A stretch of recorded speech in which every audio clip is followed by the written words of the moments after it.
Hey guys, what's going on? Andrew coming at you. And I know, I haven't come out with a video in a little while. I haven't been as close. It's almost been a week since my last video, but I want to kind of go in and explain. If you've been following me earlier, I did mention that I was planning on maybe taking a little bit of time because I have just switched jobs and that I was going to be in a more Swedish environment, and I kind of just want to go into how things are going for me. I don't know in the next couple months if I'll be able to update a video like 3 times a week, but what I'm going to try to do is kind of update my videos as much as I can and try to keep the quality up. So at least doing once a week right now, going through my vlogging about my experience, what it's like learning Swedish, and how I feel and just overall my life and everything. So this is the first week where now I'm working somewhere where I'm the only person that is not Swedish, and working in a completely Swedish environment, and I have to say that I very much like it.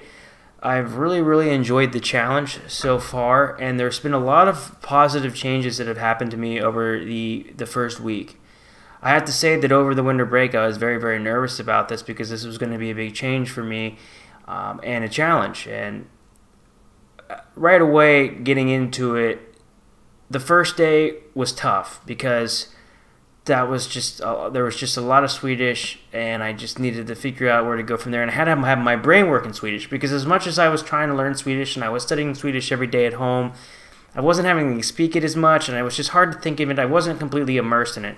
And the first day was when I was completely immersed in Swedish. So that first day was very tough, but a lot of things that I've noticed throughout the week.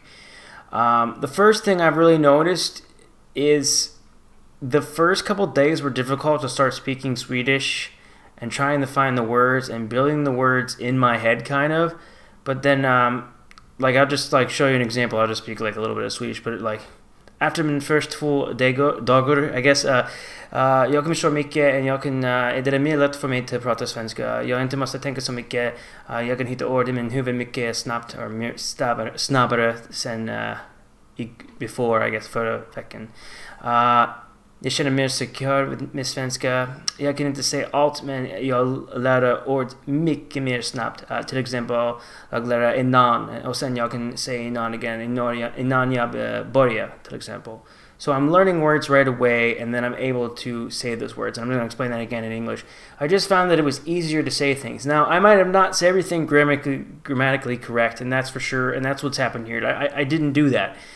But the words come out a lot quicker, and the mental thinking that I have to do with Swedish, I guess, is kind of not as much. I noticed by the end of the week, I felt a lot more secure just saying things in Swedish. There were times when I had to switch to English when I spoke to people, but sometimes I did it because of out of time and necessity. Other times my head did just hurt. So that's another thing I experienced that I didn't know I experienced being completely immersed in language, is how exhausted and how tired I was. By the end of most days, it was tough. There were some times where I would get a little bit of a headache, actually, and I think it's just because you're working your brain in a different way.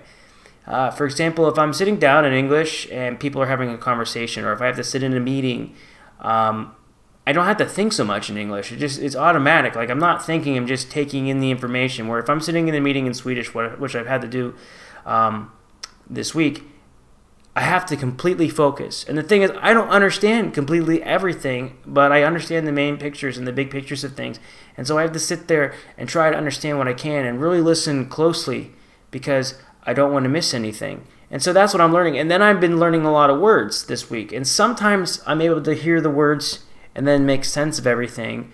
And then other times I'm learning as I go. But just to give you an example, like, I think it's fortfarande, like, means still.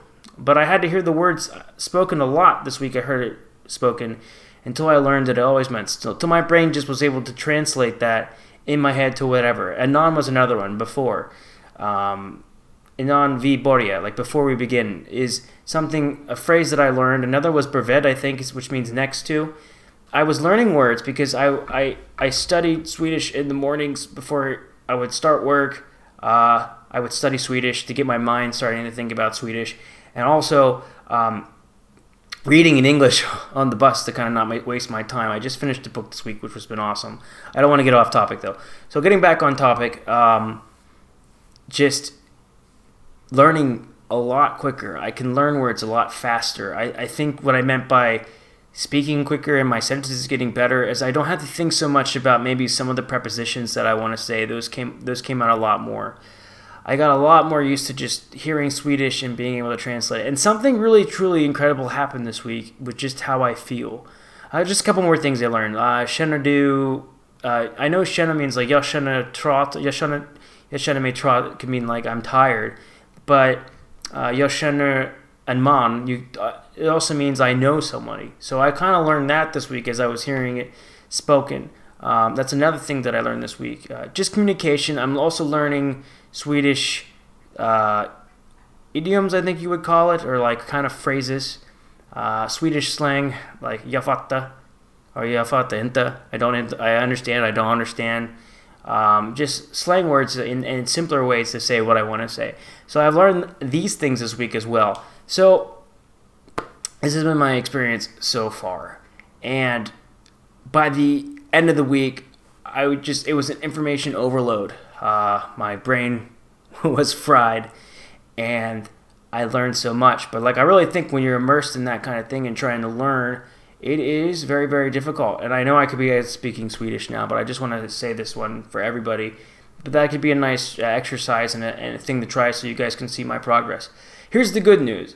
I made it through my first week being someone that wasn't Swedish in a Swedish environment, doing the best I could and being okay with making mistakes and getting through it.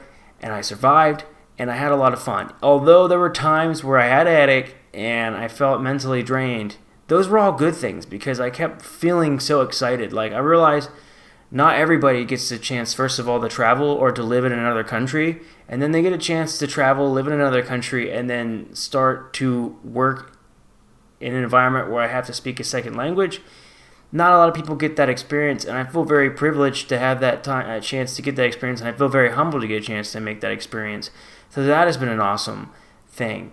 The thing that's been the most amazing, though, if you're still watching this video, is that I am now feel so much more comfortable in Sweden. Like, I used to get really nervous when I had to try to speak Swedish if I didn't understand something, or if someone spoke to me and I didn't completely understand right away, or if I had to switch to English at times, I would get really nervous, which is weird, but I know it because I came to Sweden. But I would feel nervous if I didn't understand. I feel nervous if I try to speak Swedish and people didn't understand me right away.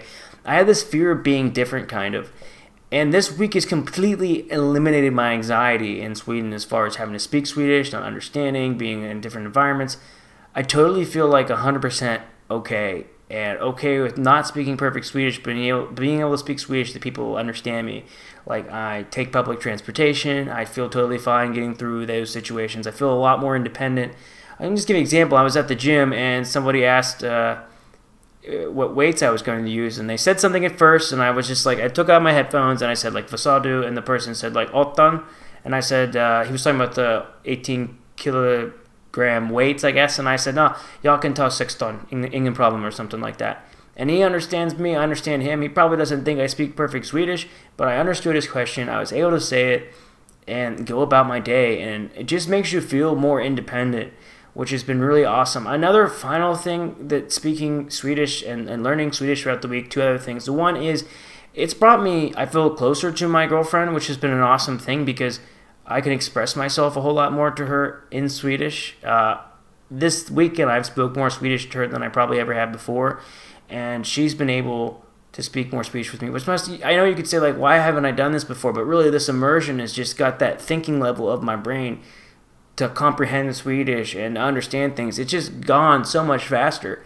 And so I'm able to share things with her, and then she's able to really express herself in her first language, which I'm sure she feels really good being able to do, and it's awesome. And I'm able to say more nice and friendly things and sweet things to her in her language, and that makes me feel better because I want her to know those things, and it's nice for me to say that to her in her language. So another thing, just being able to express with someone that you're dating in their mother tongue is awesome. So that's been great.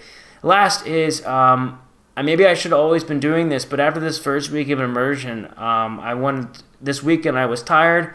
I didn't want to necessarily sit down on my language program and try to practice Swedish. So what I decided to do was we watched Beck, which is a Swedish show. It's like they're like little mini movies, and we watched the first episode of this new season yesterday, and I was able to watch it, and I swear I comprehended like 75% of what I heard, which was enough to get the main story. Maybe there's a couple things which were like the twists that I didn't 100% understand, but I understand most of it. I have the subtitles under, not in English, but in Swedish, so I'm constantly reading and paying attention, and I can mention a word out to my girlfriend if I don't know, and she tells me. So then again, I was learning maybe 1 or 2 words like that I could apply right away.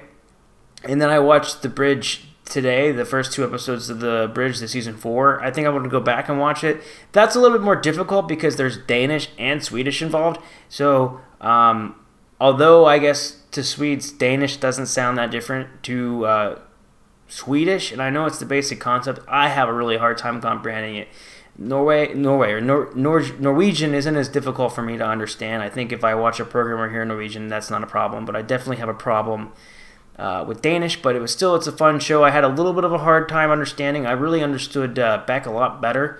But what's really cool now is I'm able to watch a Swedish series, and it's fun, and I'm learning, which I feel really thankful of. So I'm going to continue to keep doing that, at least on the weekends, as a way to train. So it's like I can chill on the weekends. Maybe I don't study as hard. Maybe I'm not as immersed. I can give my brain a little bit of a break, but I'm able to watch those shows, and my brain just feels like a sponge right now, to be honest. I just feel like I'm taking in so many things.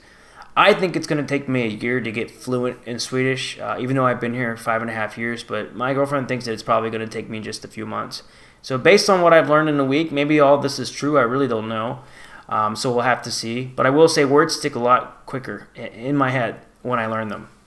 So I don't know if I can think of anything else I really want to say at this point, other than it's been a lot of fun. I have another week. I know I haven't been so active on here, but I'm really trying to do a lot. The last thing is I am going to do an intensive course.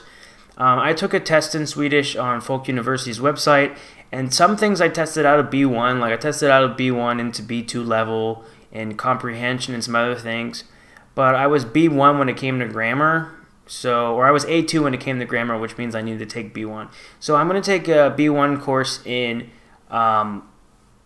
the language as well, in Swedish, and I'm going to start in February. So I get about a month of working in my work, and then I'm going to do that. I'm going to do Folk University. I talked about why I didn't do SFE in an earlier video, but I feel like I need to learn the basics. And even if some of the things might be easy for me and some of them might be hard, I think then if I focus on learning the grammar and practicing, just in learning the language, you get what you put into it for sure. But I also think that, like, as much as I would like to have tried to study and learn, the full immersion and just having to learn as you go has been the other thing. So this has been my experience so far. Like I said, it's awesome. I really, really am happy. I see that I have a lot of new subscribers and people that have come to the channel, and I welcome you to the channel. I try to be really active and respond to people, and that's something I'm going to continue to keep trying to do here. But I needed a week to kind of settle in. It's a new routine I have to learn. I have a commute now that I didn't normally used to have, and I'm just having a good time. And because I'm reading and my brain's a sponge, like I'm just reading books in general. Like I finished the first book this week, which is a book kind of on education, which was interesting to me. This book I'm reading now is called Data and Goliath, which is really interesting. It has a lot to do with like internet surveillance. That's something I still want to do, is kind of do a book about some of my favorite books I've read this year. One last thing I will say to you guys is something I've learned this week, and that's just me, is like I take public transportation and I see a ton of people on the bus glued to their phone, and I've been there too. You're just on your phone, you're glued to it. I can do a video of my routine sometime, what my morning routine is, but like I like to watch YouTube. Don't get me wrong, I follow a lot of YouTubers to learn from, and there's a lot of great things on YouTube, but sometimes I think when you have a little bit of time, like I have a 40-minute commute, it's like I'm able to read an hour to an hour and 20 minutes every single day and just have time to do it then, and it's such a great opportunity to learn. And I think if you're in the same situation as me where you have some time, I really recommend reading, because you get to learn so much information. It's so rewarding. And so I've talked to some people I meet, and they'll just be like, I didn't do anything today, or I'm bored, or I need something to do, or just maybe it wasn't busy at this place I'm at. And I just think that reading is a really good way for things to be a lot more rewarding. So just my advice for you guys, if you made it all the way to the end of this video today, can you just put data into the description. Also, I am doing a giveaway at the end of this month, so if you want to be a part of that giveaway, all you have to do is subscribe, and a box will go out to you, somebody random who wins, and you will be, yes, given that gift. It's by Pausebox. I have them in the description. It's awesome because they have snacks that you can eat. It's really, really good. There's a healthy snack one, and they also have a licorice box. It's run by an American that lives in Sweden, so you get to support like a small business. If you want to go ahead and just try it out, it's a monthly service. I think it's pretty awesome. All you got to do is go to the description below, or you go right below the link. You see the first thing there. You get 50 crowns off your order if you put in the rebate code, which is my name, Andrew. And of course, that will go to help supporting the channel here. And then also so that's something that happens. But if you don't want to do that and just subscribe, you just have to kind of look ahead. I recommend you go down and join my Instagram as well, because I will post on there whenever I do it. And I'll post a video. All you guys will have to do is comment in the video, and we'll pick one person that month that goes ahead and wins the monthly giveaway. So again, if you made it all the way to the end of this video today, then you can just put data, D-A-T-A, data, in the comments below, and I'll know you made it all the way to the end of this like 16, 17 minute video. Thank you for listening to me, guys, today. If you like this one, feel free to give me a like. If you're new to the channel, would love to have you subscribe, and I'll see you guys in the next video. Take care.